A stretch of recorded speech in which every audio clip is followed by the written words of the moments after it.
Salut tout le monde et bienvenue dans cette nouvelle vidéo. Donc aujourd'hui ce sera une vidéo cosy, donc simple. Je vais aller m'asseoir et je vais pouvoir vous parler des inconvénients que j'ai pu remarquer étant étudiante étrangère au Canada. Donc n'hésitez pas à me follow sur mes autres réseaux sociaux. Je vais vous les mettre ici. Mon Instagram qui est serena.kissi et mon TikTok Candle Sister. En tout cas, trêve de bavardage, je vais m'asseoir pour la suite de la vidéo. Hola.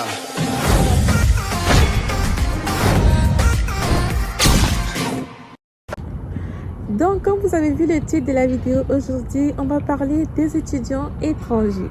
Donc, en venant ici au Canada, je suis venue en tant qu'étudiante, donc en tant qu'étudiante étrangère.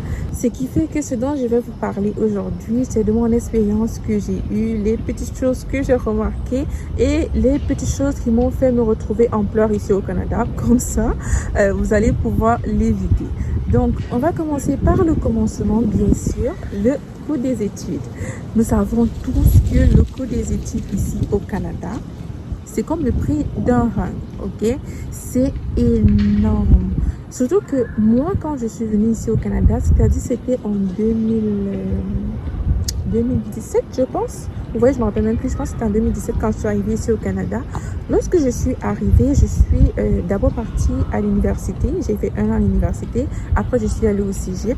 Mais pour vous dire que le cégep, à l'époque, ça coûtait 6 700 la session. J'ai fait un DEC en comptabilité et gestion. Ça coûtait 6 700 la session. Présentement, ce même DEC, dans la même école, coûte 8 100 $. 8 100 $ pour la même chose. Donc, vous pouvez imaginer 8 100 $, vous avez 6 sessions à faire, vous avez le loyer à payer, vous avez les charges à payer, vous avez tout cela à payer. Donc, ce n'est pas du tout évident en tant qu'étudiante étrangère. Vous allez... non. Surtout que je connais plein de gens, lorsqu'ils arrivent ici, ils demandent généralement... Donc, leurs parents, généralement, les supportent juste pendant peut-être la première année. Et puis, ils disent qu'ils vont se débrouiller. Mais ce n'est pas facile. Ce n'est pas facile parce que ça veut dire qu'en été, vous allez travailler pour rembourser, genre pour payer vos études, pour payer tout. Donc, vous allez travailler pendant les 3 mois d'été pour payer la prochaine session, dans la session d'automne. Vous allez devoir économiser chaque centime pour devoir payer la facture de 8 000 $. Vous allez devoir économiser pour payer votre loyer, sachant que présentement le loyer est dans les 1 500 $. Vous allez devoir économiser pour vous nourrir et vous allez devoir encore envoyer de l'argent à votre famille, faire ci et ça. Donc, franchement, non, ce n'est pas facile. Sachant que quand tu es étudiant étranger, pendant l'école, tu peux juste travailler 20 heures. Je connais des gens qui travaillent 20 heures exactement, mais en bas, vous voyez dans le background, genre, ils travaillent aussi dans d'autres emplois. Ils font les 3 emplois en même temps, avec l'école en même temps. Non. Et le pire, c'est que j'en connais, ils réussissent à valider leurs cours avec autant de charges. Mais je peux vous dire que leur côté psychologique en prend un gros. Donc, nous avons aussi, en tant qu'étudiant étrangère, l'inconvénient qu'on a, bon, que j'avais, c'est au niveau des papiers, les papiers d'immigration. Franchement, c'est long et c'est lourd et c'est stressant. Surtout quand tu dois renouveler tes papiers, quand tu dois écrire pour expliquer le pourquoi tu dois renouveler. Parce que quand ils te donnent par exemple les papiers au début de ton programme, sont par exemple des papiers pour 3 ans. Genre par exemple ton cursus c'est 3 ans. Donc ils te donnent des papiers pour 3 ans. Ce qui fait que lorsque tu dois renouveler, donc imaginons tu as échoué une session, ok? Tu dois donc renouveler tes papiers pour les 6 mois qui vont te rester. Tu vas devoir leur écrire une lettre pour expliquer le pourquoi tu dois renouveler tes études. Tu dois renouveler tes papiers, le pourquoi les études n'étaient pas ta priorité, le pourquoi. Donc, en fait, c'est une lettre explicative que tu dois expliquer le pourquoi tu as échoué, quoi. Donc, c'est vraiment stressant parce que de prime abord, lorsqu'ils te répondent, c'est écrit en haut, intention de refus. Je lui dis cela parce que j'ai eu cela. Donc, c'était rien. Intention de refus. Imaginez le stress que vous avez lorsque la registraire de votre école, on va dire la secrétaire ou bien la personne qui gère vos documents, genre, la personne est en train de te harceler, que ouais, tes papiers sont finis, c'est quoi, tu dois m'envoyer de nouveaux papiers, sinon on va bloquer ton compte, nanani, tu vas pas étudier pour la prochaine session. Et en même temps, tu reçois une lettre de l'immigration qui t'écrit en haut, intention de refus. Donc vous pouvez imaginer à quel point tu es stressé de tous les côtés. Moi, heureusement, je n'avais pas vraiment cette pression familiale là où il fallait envoyer de l'argent et tout. Mais imaginez les gens qui ont la pression familiale, qui ont la pression de l'école et qui ont la pression même de l'immigration. Non, c'est vraiment exagéré. C'est vraiment une grosse charge que vous avez ici. L'inconvénient d'être étudiant étranger aussi, c'est bien sûr la restriction au niveau du travail. Comme nous savons tous, lorsque tu es étudiant étranger, tu peux juste travailler 20 heures par semaine et pendant l'été, tu peux travailler 40 heures. Donc, on a cette restriction-là. Imagine quand tu arrives ici, tu as la niaque, non, tu veux chercher de l'argent et tout. Genre, tu es quelqu'un qui est passé par les études juste pour entrer. On se connaît.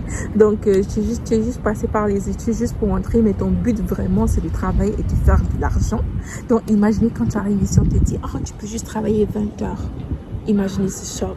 Imaginez comment ça fait mal, que tu te lèves, tu es là, toi, tu as la motivation, tu as encore de la niaque, mais tu ne dois pas travailler, tu n'as pas traversé 20 heures par semaine. Et je connais des gens qui ont traversé ces 20 heures-là, puis on les a attrapés lorsqu'il fallait renouveler leur papier. Parce que c'est à ce moment-là qu'on t'attrape, en fait. C'est pas quand tu vas travailler, quand tu vas dépasser qu'on va t'attraper. On va t'attraper quand tu vas vouloir renouveler tes papiers. C'est là qu'on va commencer à te dire, oh, on a remarqué que machin. Il y a certains qu'on attrape et bien sûr, il y a certains qui réussissent à passer sous les mailles du filet. Mais je ne vous conseille pas d'être dans ce stress-là, de se dire, est-ce qu'on va m'attraper? Est-ce qu'on va m'attraper? Est-ce qu'on va renouveler mes papiers et tout? Donc, vraiment, cette restriction au niveau du travail, c'est très compliqué pour les gens que leur but initial en venant ici était bien sûr de travailler. Mais ils ont trouvé que la voie des études était plus facile. Et bien sûr, toi, tu ne le fais pas là. Voilà. Et bien sûr, étant étudiant étranger, il y a le niveau de l'intégration. Parce que normalement, majoritairement, lorsque tu arrives ici, tu ne connais personne. Mais il y a des gens qui ont vraiment et qui sont vraiment chanceux, qui arrivent ici, qui ont de la famille, qui ont leurs frères, leurs soeurs, leurs tantes, nanani. Donc, ils ont déjà des gens qui peuvent facilement les intégrer, leur expliquer comment se passe le bus, comment se passe ceci, ou acheter quoi. Moi, quand je suis arrivée ici, je vivais dans la ville de Québec, donc j'étais toute seule. Donc, imaginez comment s'est passée mon intégration. C'était un chaos. C'était un chaos. J'étais devenue comme le fil de fer. Tellement c'était du grand n'importe quoi. Surtout comme moi, je suis quelqu'un vraiment d'introverti. Donc, je ne suis pas quelqu'un qui va forcément aller vers les gens. C'était vraiment un chaos total pour moi. Donc, vraiment, si vous êtes quelqu'un d'introverti comme moi, je peux déjà vous dire d'avance que ça ne va pas être facile. Voilà. Et aussi, j'aimerais bien sûr parler des études, mais vraiment des cours. J'ai fait des études au Cameroun et j'ai fait des études ici. Mais je vois plein de gens qui disent souvent sur Internet que ouais, les études au Canada, c'est vraiment facile. Les études au Canada, c'est facile. Mais attendez, est-ce qu'on a fait les mêmes études? Parce que j'aimerais comprendre. Moi, les études que j'ai fait ici, c'était pas facile. Moi, les examens que j'ai fait là, les études que je fais actuellement, parce qu'actuellement, je fais des études ingénieur logiciel, je peux vous dire que c'est pas facile. C'est pas du genre que tu vas avoir les 90% de tes examens. Bah non. Si tu n'étudies pas vraiment et sérieusement, tu vas échouer. Donc, lorsque les gens disent que non, les études ici, c'est tellement facile, tu peux même avoir 3 jobs en même temps, tu vas valider ton cours, tu vas valider tes cours. Non, arrêtez de mentir aux gens, c'est pas facile. C'est pas, en tout cas, surtout que je ne suis pas quelqu'un de bête. Je suis quelqu'un quand même, sans vouloir me lancer les fleurs, je suis quand même quelqu'un d'intelligente. Donc, je peux vous dire que les études actuellement, les études d'ingénierie, ce n'est pas facile. Sauf si vous faites des études, je ne sais pas quoi, d'hôtellerie ou bien je ne sais pas quelle étude vous faites ici. Mais les études d'ingénierie, non. arrêtez de mentir, c'est pas facile. C'est pas facile. Donc, j'ai fait le petit tour. Je me suis un peu égarée dans mes propos. Je ne sais plus trop ce que je racontais. Mais ceci me fait à cette petite vidéo. J'espère qu'elle vous a plu. C'était une petite vidéo vraiment cosy, simple. Juste pour vous parler des petits inconvénients et des petites observations que j'ai pu voir quand j'étais étudiante étrangère. Si ça peut aider certaines personnes à voir un peu une petite tendance et à pouvoir et à savoir un peu sur quel pied se mettre pour savoir comment éviter certaines choses. Donc j'espère que cette petite vidéo va vous plaire et va vous aider. Si elle vous aide et si elle vous plaît, n'hésitez pas à commenter, liker et vous abonner comme d'habitude. Et nous on se retrouve dans quelques jours pour la prochaine vidéo et on espère qu'il fera chaud. Bisous.